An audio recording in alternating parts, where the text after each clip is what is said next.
Well, good afternoon, everybody. Welcome to Interfaith Action's ongoing program of listening to returning citizens. And today our guest is Linwood Mathias, who was recently released from a Virginia state prison, I believe on January 28th, if I'm not correct. That's correct. That's correct. And so Linwood's case came to us. One of the things that we have, our organization has uncovered is the use of attack dogs in the Virginia prisons.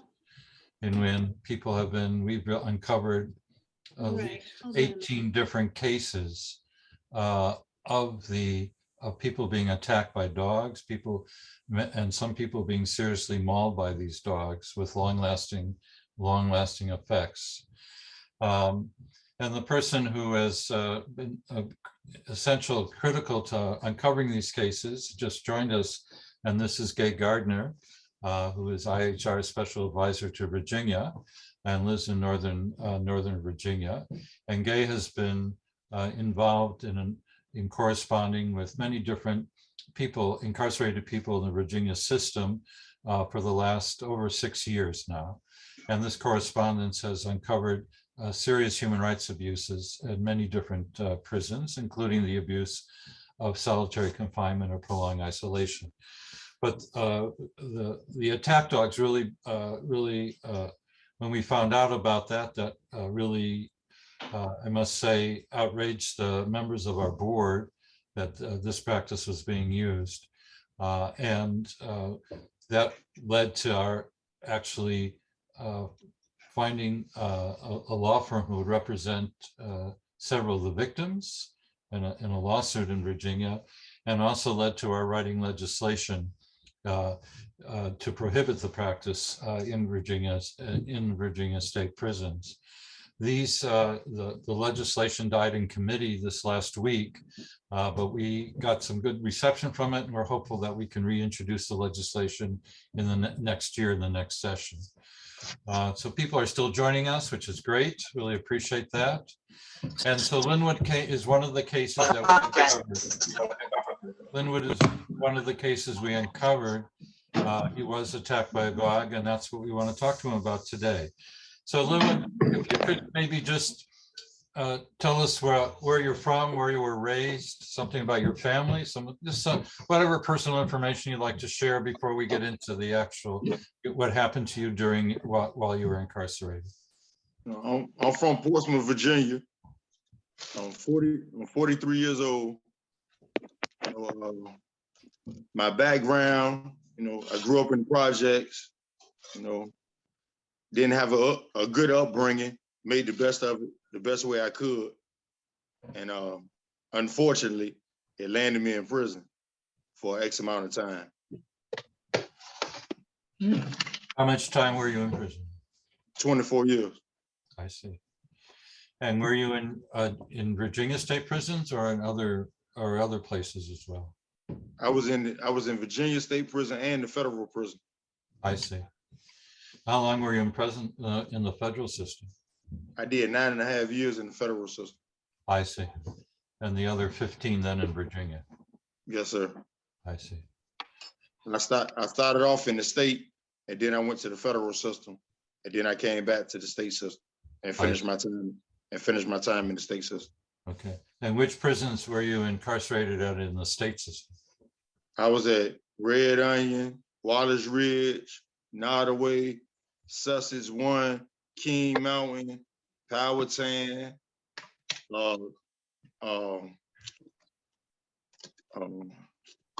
Marion. Wow. Greensville. And that's it. That's a lot of prisons. Yeah.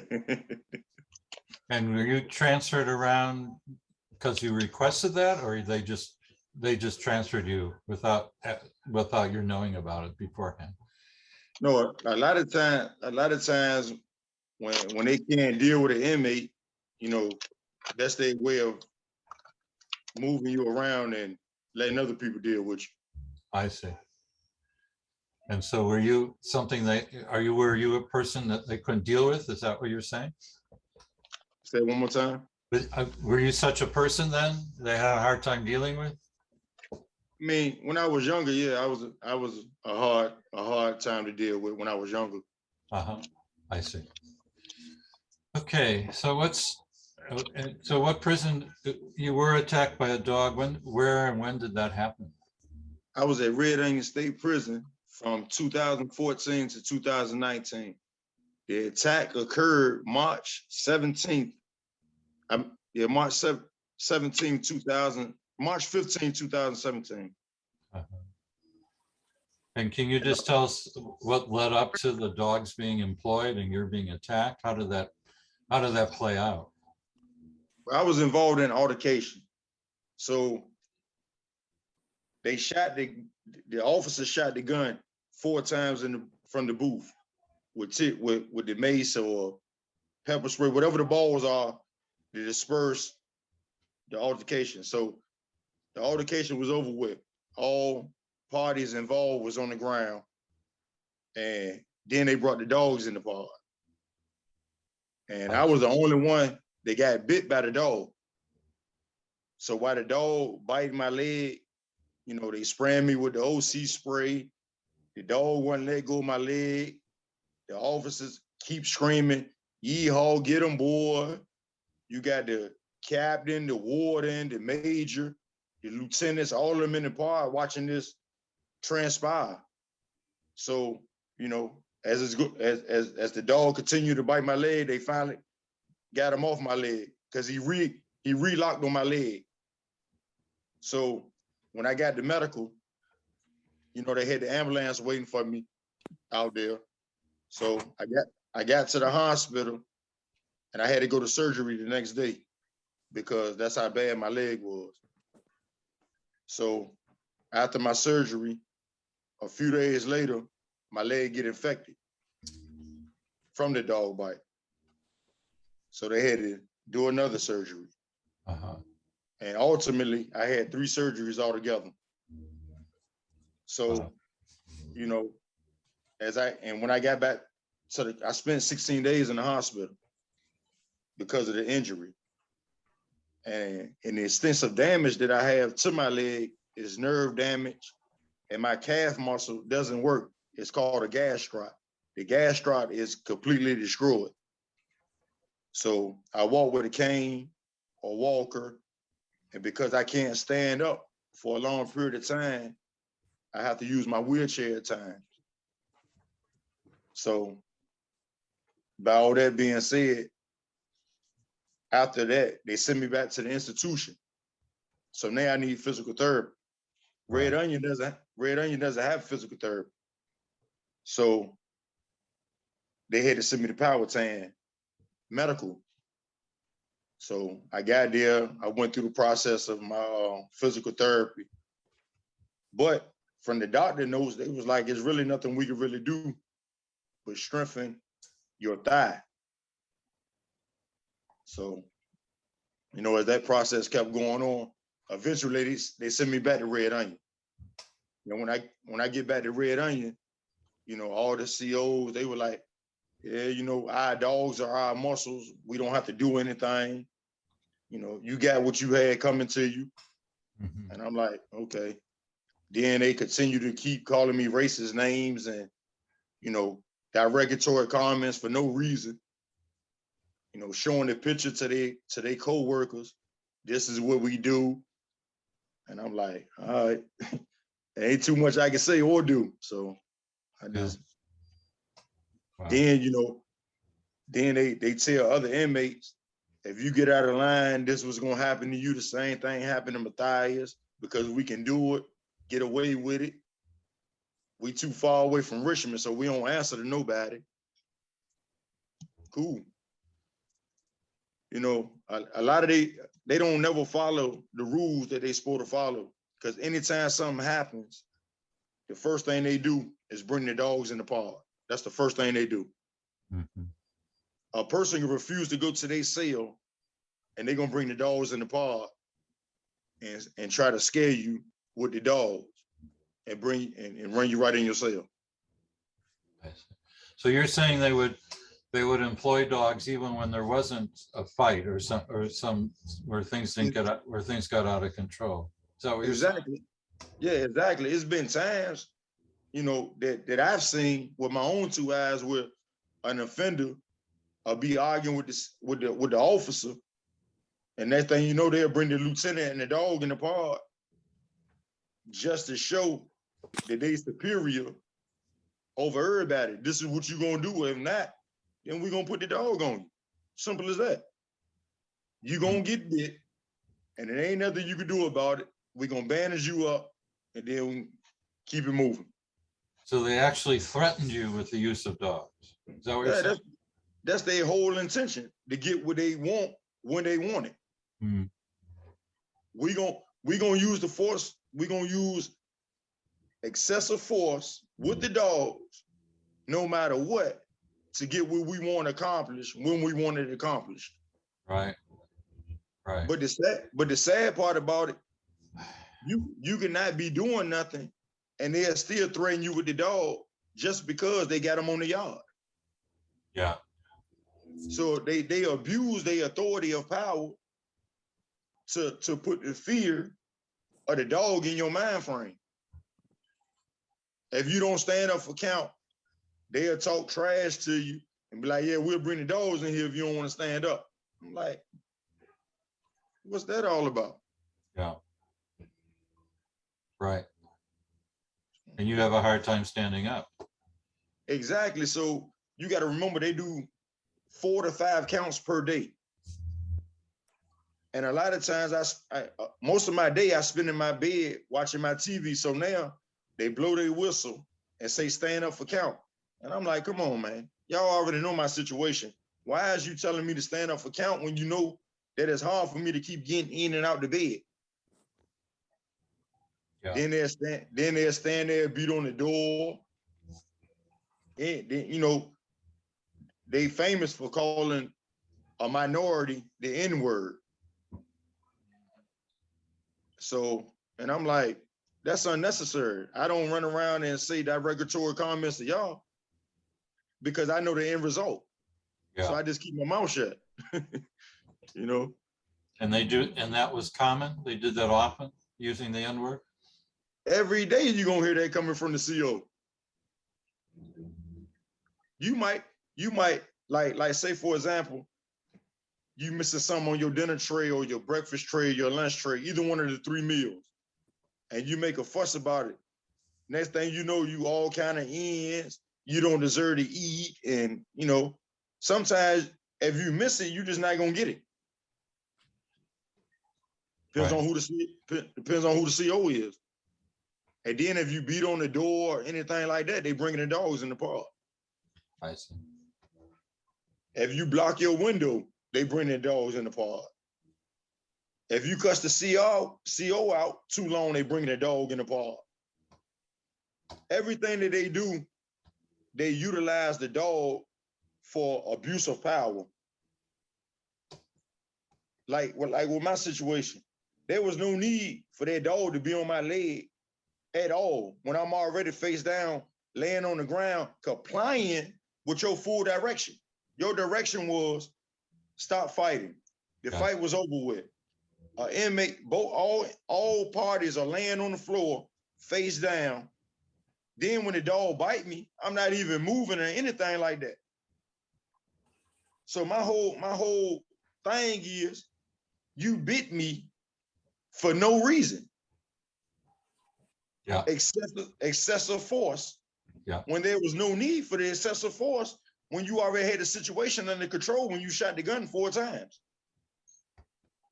So you have no justification for even bringing the dogs in the pond because everything was already dispersed and everybody was in compliance with your direction. Right. I got a charge for disobeying direct order. I got a charge for fighting or whatever the altercation was. I got a charge for kicking the dog. How can I kick the dog when the dog got my leg in his mouth on his hind legs? That's impossible. Yeah. There's no way that I can kick a dog and he doing what he doing to me, and I'm getting sprayed with OC spray at the same time. What is OC spray? Tell us about that. It's pepper gas. I see. When they spray it, they aim for the eye. I mean, you can spray it on any part of your body. It's gonna take the breath away from you. It's gonna blind you. It's gonna burn. And it takes a long period of time for that stuff to wear off. And if you get any part of your body wet, it reactivates. And it's just like it's being put right back on you from when they did it the first time. It's very high potent chemicals. You know, a person with asthma, if they spray it in the pod and he don't have an asthma pump, he's subject to have some serious problems. And you know, a lot of time when it's orange when it hits your skin, and it burns like crazy.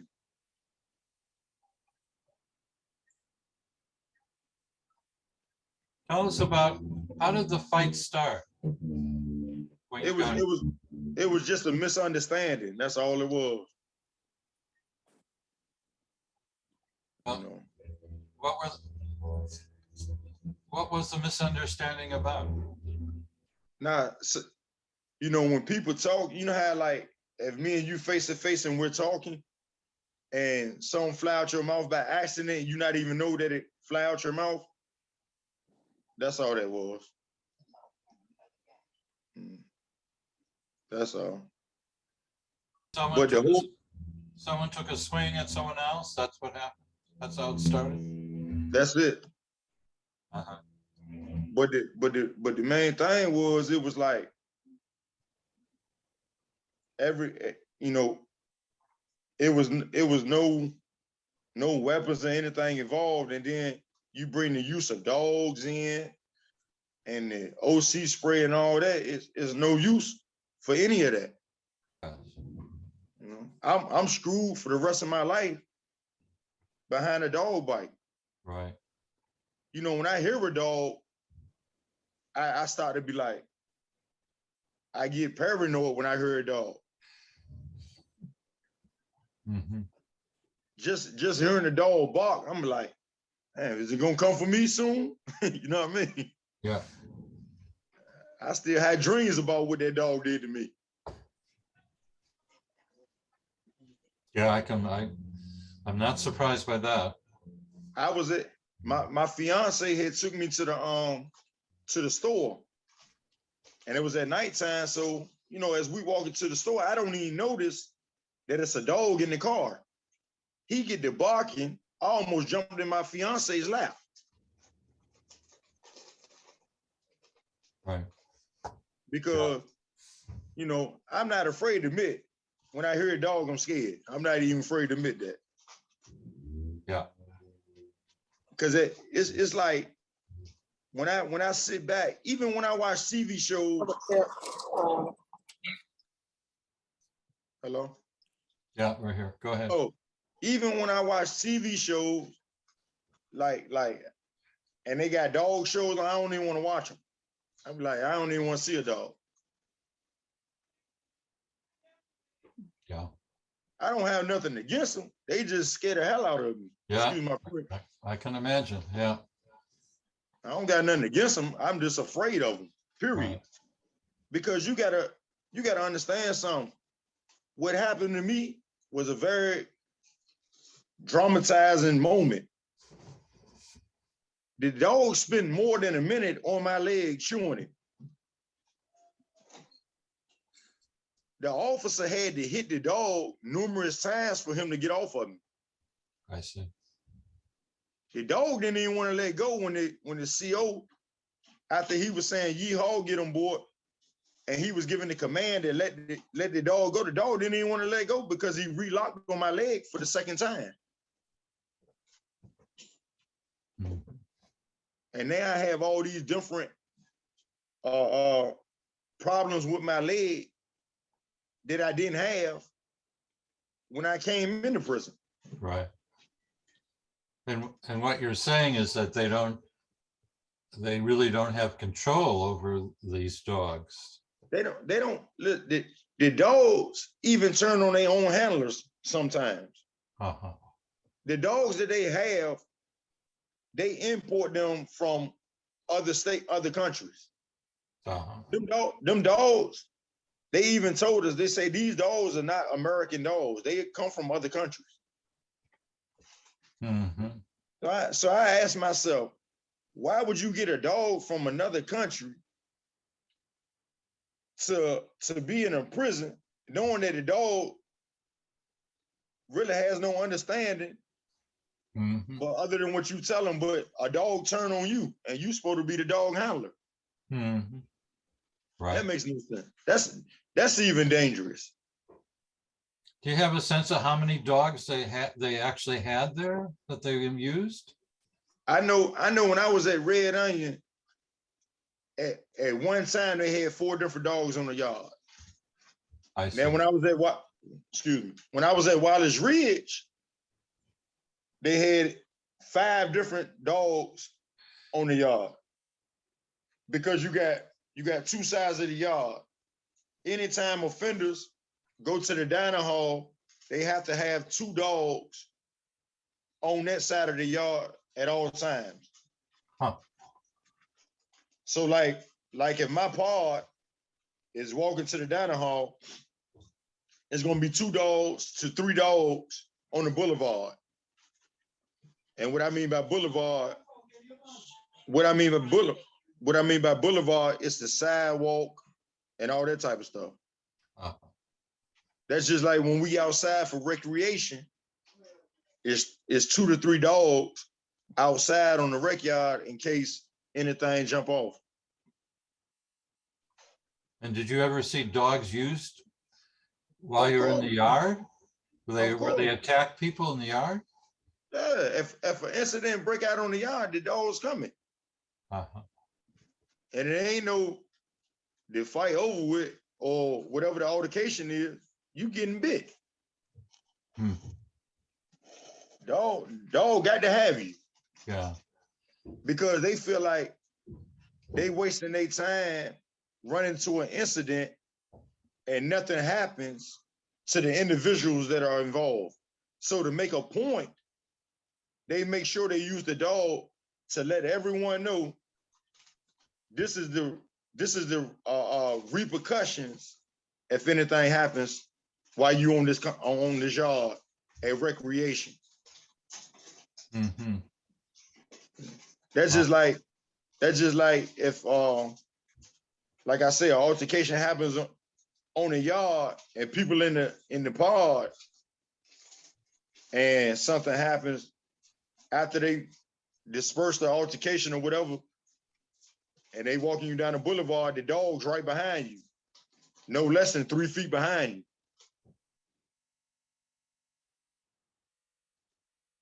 Hmm. It's just at the end of the day, they use the dogs as a use of force because they feel they can do it whenever they want and however they want. Yeah. And then when you write people like Harold Clark and Dave Robinson, they don't care. Yeah, these are administrators of the in the Department of Corrections. Yeah. Right. Dave Robinson, he's the chief of operations for he's right under Harold Clark. Correct. And I know myself, I done wrote both of them many times. And they always say, well, we'll get back to you, or basically just blowing you off and putting the burden on somebody else instead of them dealing with it themselves because they run DOC. At the end of the day, they lazy. I'm gonna just keep it plain. They just lazy. They don't want to do any type of work. Mm-hmm. And then when the pressure come down on them from higher than they are, then they be like, well, we'll say something and try to fix it or whatever. But at the end of the day, it's all smoke and mirrors. Yeah. They can give a hoot for real. Yeah. So I'd like to now introduce, like you to pause for a moment. Linwood, and I want to introduce Gay Gardner, who's IHR Special Advisor to Virginia. And as I said at the beginning, has been instrumental in uncovering these cases of the use of dogs. And Gay has a few, so Gay, if you could ask your questions now. Sure. Thank you. First of all, Linwood, it's great to see you, and I'm so relieved that you got home safely.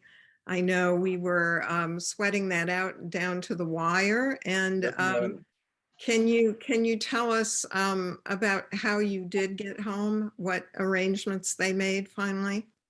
Okay, now we had a big discrepancy about that at first, because at first they continuously kept telling me, yeah, we're gonna put you on a bus, this, that, and the third. And I'm like, there's no way that a wheelchair can fit on the bus. So they were like, well, we're gonna do it this way and we're gonna do it that way. I'm like, listen, it's not gonna be able to work. My fiance can't come up here because she works. So as that being understood, you know, I think it was like a week before I came home. The major, his name is Major Blevitz. He sent word over there to the pod saying, letting me know that, look, we made arrangements for you to be transported by ICOs to District 1 in Richmond. And so that's how everything transpired. I went to District 1 in Richmond, and my fiance picked me up from there. Okay, I see. Yeah, we didn't know exactly how it was going to happen, but we were in touch with David Robinson about that up until the end. Also, I was curious about, I think you had tried to file a grievance about the dog attack, right? Yes, ma'am. What happened with that? Now, this is how they do it in the DOC. I went through the proper channels on how to file the paperwork. The first thing I did was, after the attack from the dog, and you know, I spent my time in the hospital and whatnot, and when I came back to the compound, I filled out an emergency grievance. That was step number one. All right. That paperwork, because they ran in my cell and destroyed my cell, but they took my paperwork from me. So that was negated. So step two, I filled out an informal complaint. Once again, the COs come and, you know, raid my cell, take the paperwork. So now they know I need to get physical therapy. So they transferred me to another compound. I restarted the process all over again. Once again, they started raiding my cell, coming to take all paperwork, because they know I filed paperwork. None of my paperwork was getting processed due to the fact they knew I was trying to sue them behind the dog. So they continue, ma'am. So even when you were at Powhatan for physical therapy, the officers there took your paperwork? No, when I was there for medical, they wouldn't give me the paperwork that I was requesting. I fill out a request form saying, can I get emergency grievance? Or I talk to the unit manager and I'd be like, can I have emergency grievance? And they'd be like, what is for? And I'd be like, that's personal. That's for me to fill out and go through the proper channels. I don't have to tell you what it's for because it's none of your business. I just need the paperwork. So when the warden come around, at the time it was a female, I forget her name, but I used to ask her every time she make a round every Tuesday. And I'd be like, the CO's refusing to give me the informal complaints. They refusing to give me the emergency grievances. They refuse to give me the regular grievances. So she was like, well, there's nothing I can do. I said, you the warden, you run the institution. If you can't make it happen, then what's the point of running the institution? And what did she say? She just walked away from the door. You know, due to the fact I was a red onion inmate, they wouldn't let me mingle with the other elderly and sick and injured offenders.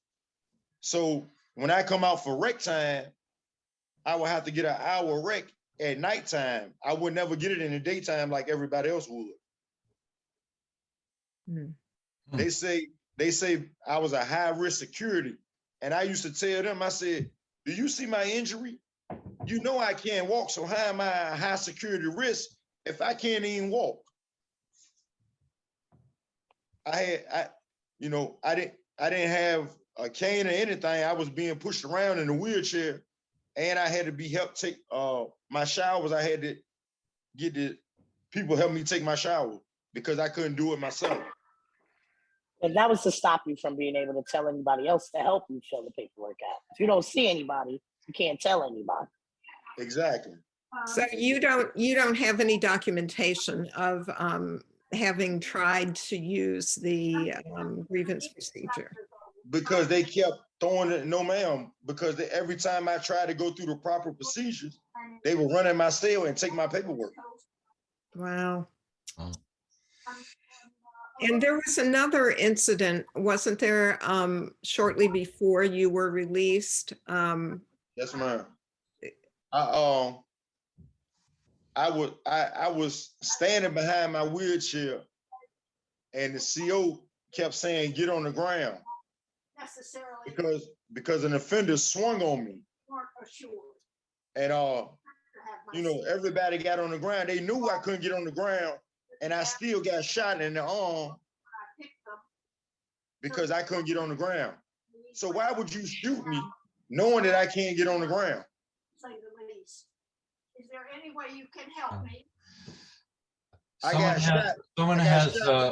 Someone needs to mute your, we're overhearing some outside talk. So you can, hopefully that'll do it. Go ahead, Gordon. But I got shot because I couldn't get on the floor 2 weeks before I came home. In my right arm, right there.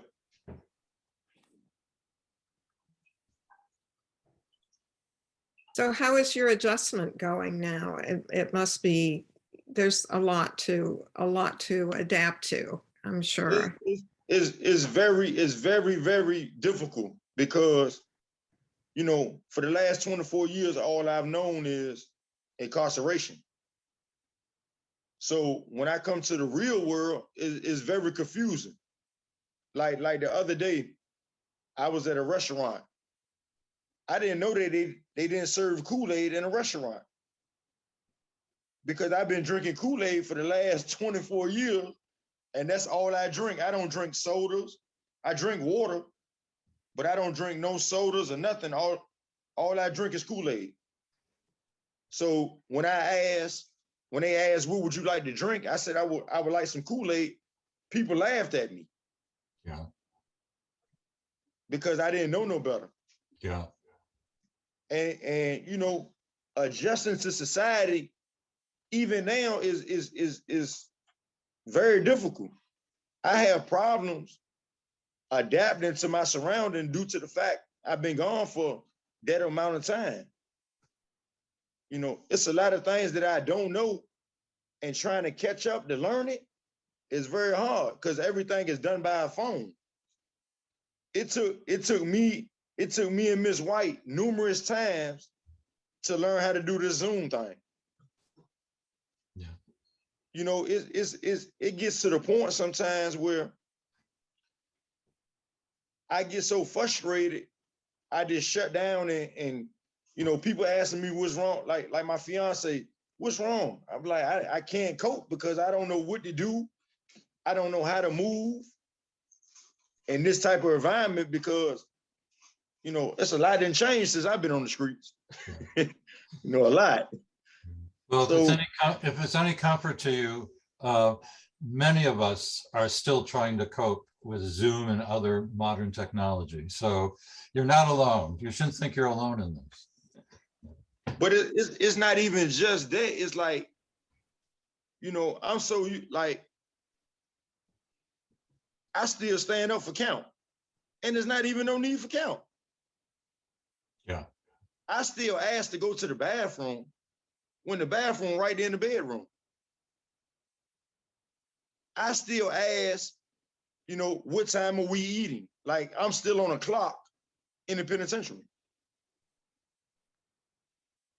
I see the prices in the grocery store and it's mind blowing.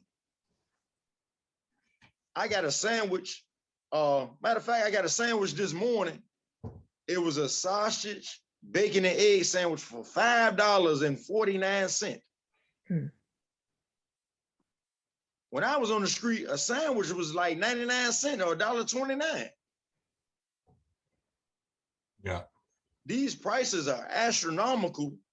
And for to live in this type of environment nowadays, you gotta work astronaut, you gotta work some crazy hours just to make it. Yeah. And I can't work. That's what made it. And then it's frustrating because I never been an individual that's lazy.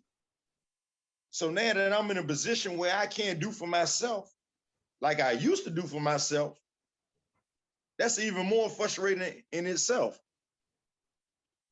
And then when I talk to certain people, as far as like social service or whatever, they give me the runaround on everything. And my patience is decent, but it ain't long-winded. And what I mean by long-winded, my tolerance isn't as high as a lot of other people's are. So a lot of times when I deal with people, you know, it's short, quick, and to the point, you know. Linwood, a couple of people have questions. I have one more. Gay, do you have any other questions you want to ask? No, I'll let other people have a chance. Yeah, let me just one more question for me, and then I'll turn it over to our audience. And if you have questions, if you could raise the hand function under reactions, and then I'll call on people. So the last question is: was there any orientation to the living outside of prison before you left? Was there No. any reentry help at the time? See, the reentry program, that's Yeah. all up front. They don't give you no books. They don't give you no type of assistance. All they do with that reentry is get the funding money and use it for their COs or commissary, whatever they use it for. But reentry, you don't get no type of reentry. They charged me $16 for an ID, and I never received an ID. I see. So right now, I don't have no ID other than my prison ID that I came home with. Right. Thanks for that. Okay, I'm going to, Helenia, if you could unmute yourself and ask your question.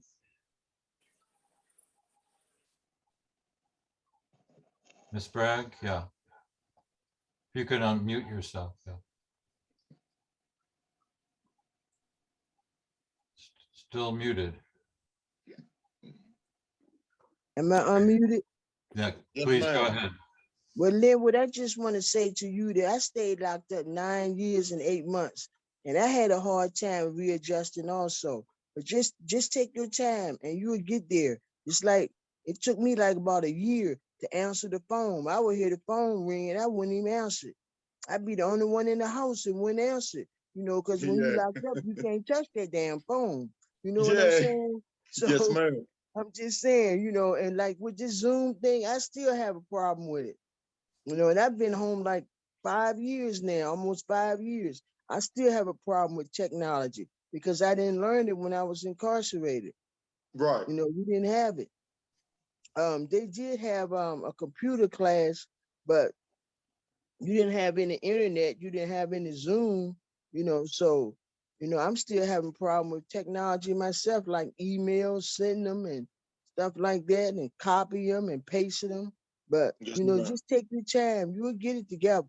You will get it together because you seem like you're a strong, intelligent guy. And you will get it together. That's all I Appreciate have it. to Namaste. Thanks, Lenny. Natasha? I first want to say thank you, Linwood, for coming today and sharing your story. I truly appreciate the time that I spent with Linwood. We were in a car for about 6 hours, back and forth when he came to testify on the K-9 bill. I am truly sorry for the experience that you've had. And all I can tell you is, as I've been telling you, is you're gonna need that space for yourself in order to figure out what's going on, because life changes every day, even for people that are free. I was actually the one with him when he asked for the Kool-Aid, and I was uncomfortable because they really were laughing to the extreme to the extent where they had bought him 2 cups instead of 1 when they figured out what he wanted. But that will happen, and it will be people around you who don't know any better. The only way to spread the education is to do what we're doing now. Stay involved, stay in touch. You know what I'm saying, Linwood? You already know. Whatever you need, we are here for you. IAHR will assist you however we can.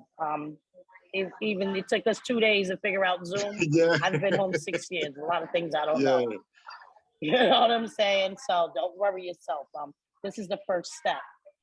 You have to stay diligent in this fight because it matters. And those experiences you have are life changing, and that trauma is something you will always have. But you can feed your soul and free yourself by fighting to change it. Stay down. Thanks, Natasha. Brittany? Hi, Linwood. How you It's good doing? to meet you. I feel like I know you a little bit because I've heard so much of your story before you actually told it today. But when I hear you talk about like those barriers as far as like reintegration and just adapting back to society, do you feel like you're connected to any type of support groups or any groups you feel like comfortable where you share like a similarity with people, like you were in a space where you can confide in them or talk to them about the things you're experiencing as far as your barriers and things like that? I'm learning, but the only one I really confide in is my fiance. And Natasha, me and her done had real dialect so far. And Miss Kimberly Snodgrass. Great. Well, I'm originally from DC. DC has like a really popular re-entry community, but it's some different support groups out here that's virtual that you can come to, where it's just, I know Helena, I knew her prior to her being in this space, but she's a returning citizen that I've worked with. And there's a lot of spaces in DC where you can just kind of get support. A couple of years ago, DC brought back a lot of young people that was sentenced to life at 14 and 16 years old. And a lot of those guys, they've been away for 20, 30 years since the 90s. So everything you saying, they share similarities, with you. And I've been able to witness those guys take advantage of those support groups in those spaces, being able to be transparent about those barriers that they're experiencing and get, levels of support that's just unseen. And I would just love that, here at IAHR, we stay connected, and any type of support that we can share with you, we continue to do that, because that's a really big part of the reentry. Like they didn't prepare you the way they should have for success before you went back into the community. But the thing is, now that you're aware and you're also being transparent about that, now you're a part of a community of people who advocate and are willing to, hold accountability to things like that. But that doesn't set aside what you experience on a day-to-day. So I want you to know that me personally, any resources that I can share with you, I'm here. We've corresponded by email. So I'll definitely be sending you an email after this. And I just want you to know, just keep staying focused, keep being transparent. It will be uncomfortable, but a lot of times being uncomfortable is how you get to that next level of life. See, and I agree with you, but all my life, I've been close to myself, if you understand what I mean by that.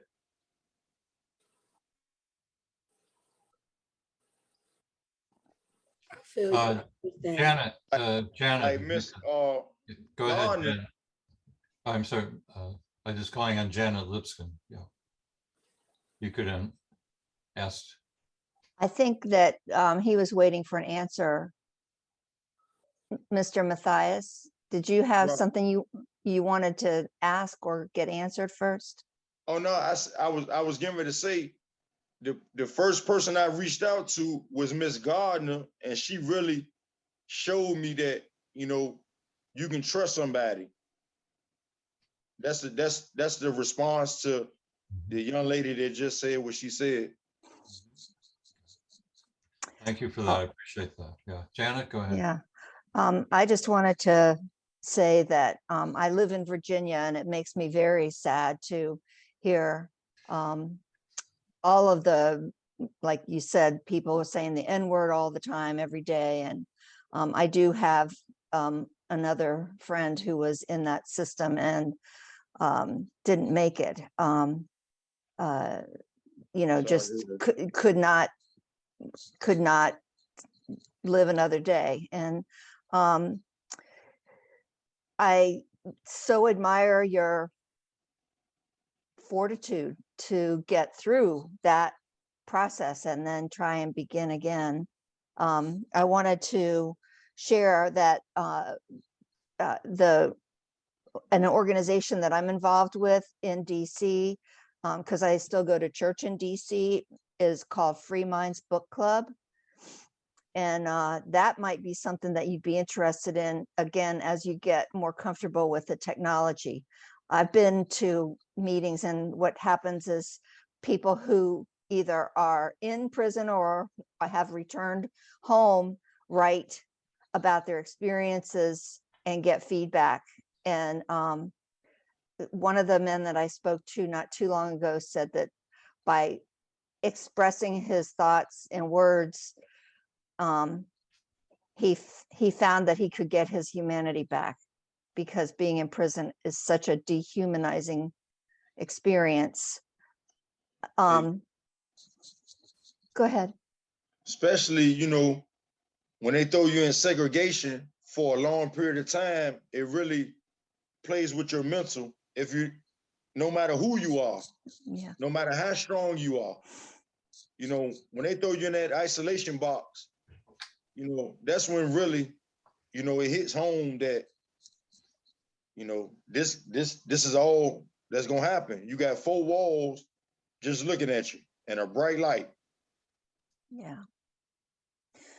Well, I just applaud again your fortitude, and I did want to ask one other quick question, and is that, do you have any kind of medical attention that you still need after the physical therapy was over? I used to work in a therapy clinic, so I kind of have an understanding that sometimes you need to follow up. It's yes, I do, because my leg, it stays swollen all the time. And even when I put the compression sock on, that doesn't even do anything for my leg. So do you have any kind of means of getting insurance or getting some medical attention? I just got approved for Medicaid. Oh, good. Okay. I just got approved for that like 2 days ago. So now I'm waiting for my card. They told me it takes like 2 weeks to get the card. So then, you know, I got to set up an appointment Right. for different medical treatment. Like I got to go see a psychiatrist and all that type of stuff. Yeah. Okay. Well, I'm very glad that you're able to get started on that, and hopefully we can find ways of connecting. Right. Okay. Appreciate you. Thank you. Yeah. Reverend Thompson, are you still on? I know she had her hand Yeah, up. no, I'm still here. Okay, go Well, ahead. first of all, I'm so glad to be here today, and I'm so sorry for all that you've gone through. A lot of my questions have already been answered, but I guess it sort of brings me to a couple of things. One is what